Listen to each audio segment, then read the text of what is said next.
17 माह मुकम्मल हो चुके हैं, मेरे बाबा का कुछ नहीं पता कि वो कहाँ हैं।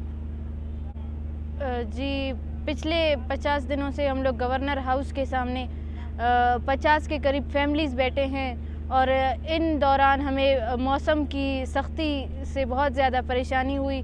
इस दौरान जो है सख्त गर्मी भी हुई है, शदीद गर्मी, और इसके अलावा शदीद बारिशें हुई हैं लगातार 4 दिनों तक। तो उन बारिशों में भी हम लोग यहाँ पे इन टेंट में बैठे हुए थे अपने प्यारों की बाजियाबी के लिए।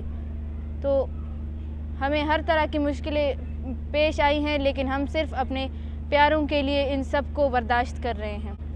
जी जिस तरह आपने कहा कि कितने लोग बीमार हुए, तो इस दौरान बहुत से लोग बीमार हुए। समीदीन बीमार हो गई, सीमा बलोच, उनके साथ मैं भी बीमार हो गई थी, और जो है माज़ेब बलोच और कई छोटे छोटे बच्चे बहुत ज़्यादा बीमार हो गए। और इसकी वजह यही है कि डिहाइड्रेशन और वीकनेस हो गई थी उनको। तो ज़ाहिर सी बात है, खुले आसमान हम लोग इस शदीद गर्मी में टेंट में बैठे होंगे तो इसी तरह की हमारी तबीयत होगी। जी लगातार जो बारिशें हुई, इस दौरान कई लोगों की तबीयत जो है बिगड़ गई, और इसके अलावा हमें कोई और जगह नहीं थी जाने के लिए, और हम दिन रात यहीं इसी टेंट में बैठे रहे। तो बहुत से मुश्किलात हमें पेश आए। इन टेंट के अंदर हमारे जो बिस्तर हैं वो गीले हो चुके थे, हमारे सामान वो गीले हो चुके थे। जब हम रात को सो रहे थे तो हम गीले कपड़ों में ही सो गए।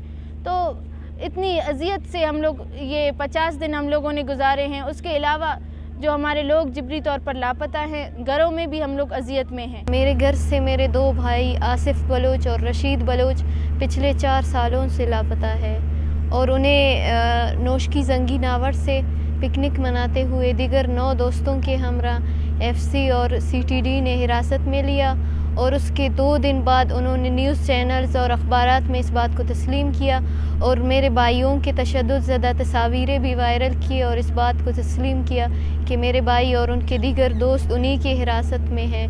और 3 साल में मेरे भाइयों के जो जितने भी दोस्त थे उन सब को बाजियाब किया गया। 4 साल गुजरने के बावजूद आज तक मेरे भाइयों का कुछ पता नहीं है कि वो कहाँ और किस हाल में हैं। हम तो मतलब हम जो है सालों से अजियत में हैं, और हमें ना घरों में सुकून है। हम अदालतों से, कमेटियों से मायूस हो चुके हैं, इसलिए हम सड़कों पर, सालों से हम सड़कों पर हैं, और हमें सालों से जो है सड़कों पर झूठी तसल्लियाँ मिल रही हैं। पिछले 50 दिनों से हम गवर्नर हाउस के सामने धरना दिए बैठे हैं, और हमारे मुतालबात बिल्कुल आइनी और कानूनी ही थे कि हमारे प्यारे जो है, जो सालों से लापता किए गए हैं, उन्हें ज़ियारत वाक़े की तरह फ़ेक इनकाउंटर में कत्ल ना किया जाए, और अगर हमारे प्यारे मुजरिम हैं, उन्होंने कुछ किया है तो उन्हें अदालत में लाए। अगर अदालत में नहीं ला सकते तो कम से कम हमें बताए कि वो है या नहीं, वो कहाँ है,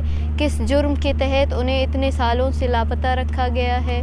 और हमारा तीसरा जो मुतालबा वो भी बिल्कुल आइनी है, जो सालों से रहा है कि हमें हमारे प्यारों को जो है बाजियाब किया जाए। लेकिन पिछले 50 दिन शायद सब के लिए एक लफ्ज़ होगा, लेकिन इन 50 दिनों में 1 घंटा यहाँ सड़क पर बैठना बहुत मुश्किल है।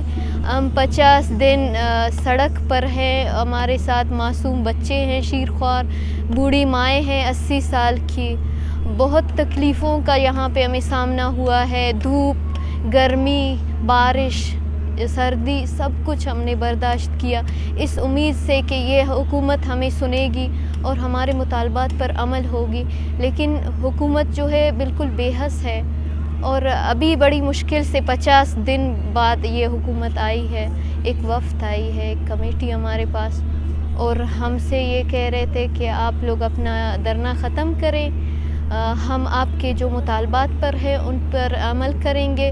3 महीनों का उन्होंने हमें टाइम दिया है, और उन्होंने कहा कि अगर 3 महीनों में हम आपके लिए कुछ ना कर सके तो हम भी 3 महीने बाद रेड जोन के सामने आपके साथ आके हम यहाँ धरने में बैठेंगे। तो इसलिए हमें थोड़ी सी उम्मीद है कि हमारे लोगों के लिए कुछ होगा। और जो है वज़ीर आज़म ने भी वादा किया था कि ये मसला हल होगा, लेकिन ये मसला हल ना हो सका। तो हम अपील करते हैं कि हम भी पाकिस्तान के शहरी हैं, हम भी जीना चाहते हैं, ہم بھی پڑھنا چاہتے ہیں. اس عمر میں ہم جو ہے سڑکوں پر ٹھوکریں کھا رہے ہیں. ہم بھی اس ملک کے شہری ہیں, ہمیں سنا جائے. ہم بھی جینا چاہتے ہیں. ہمارے بوڑھے والدین ہیں, ہمارا کوئی سہارا نہیں ہے. خدا را ہمیں سنے اور ہمارے پیاروں کو ہمیں لوٹا دے.